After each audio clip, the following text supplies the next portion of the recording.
La persévérance implique davantage qu'une attente patiente. L'attitude que nous adoptons et maintenons vis-à-vis des autres pendant notre temps d'attente est d'une importance capitale.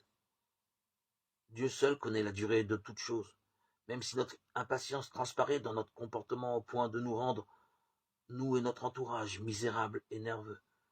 Lui ne se pressera jamais de nous répondre. Écoutons, nous moissonnerons à l'heure due, Galates 6:9. L'heure due est l'heure choisie par Dieu, pas celle de notre choix. Nous sommes toujours pressés, lui ne l'est jamais. Il prend toujours le temps de faire les choses comme il faut. Et même si nous ne comprenons pas ce qu'il est en train de faire, lui le sait. Et cette assurance devrait nous suffire. Le minutage précis des actions divines est son affaire. Il n'est jamais en retard, mais jamais en avance non plus.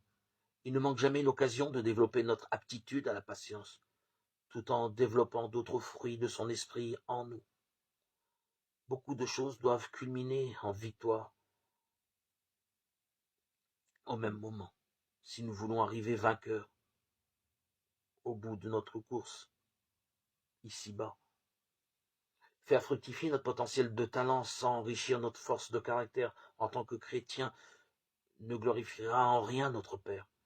Si nous réussissons merveilleusement bien dans toutes nos entreprises, tout en écrasant de notre personnalité ceux qui nous approchent, comment Dieu pourrait-il être satisfait de notre réussite? Voilà pourquoi, lorsque nous outrepassons la position qu'il nous a assignée avec beaucoup de bonté, mais aussi de fermeté, il enraye notre élan, nous force à piétiner et à attendre l'arrivée des autres, que nous avions voulu dépasser par nos propres forces. Certes, nous trouvons déplaisant de nous trouver ainsi bloqués à attendre, mais plus tard, nous nous rendons compte des erreurs abominables que nous aurions pu commettre si nous avions suivi notre agenda plutôt que de nous plier à celui de Dieu. Vous avez besoin de persévérance maintenant, afin d'obtenir plus tard tout ce qu'il vous a promis. Hébreux 10, 36. Ne l'oublions pas, c'est Dieu qui développe la patience en nous.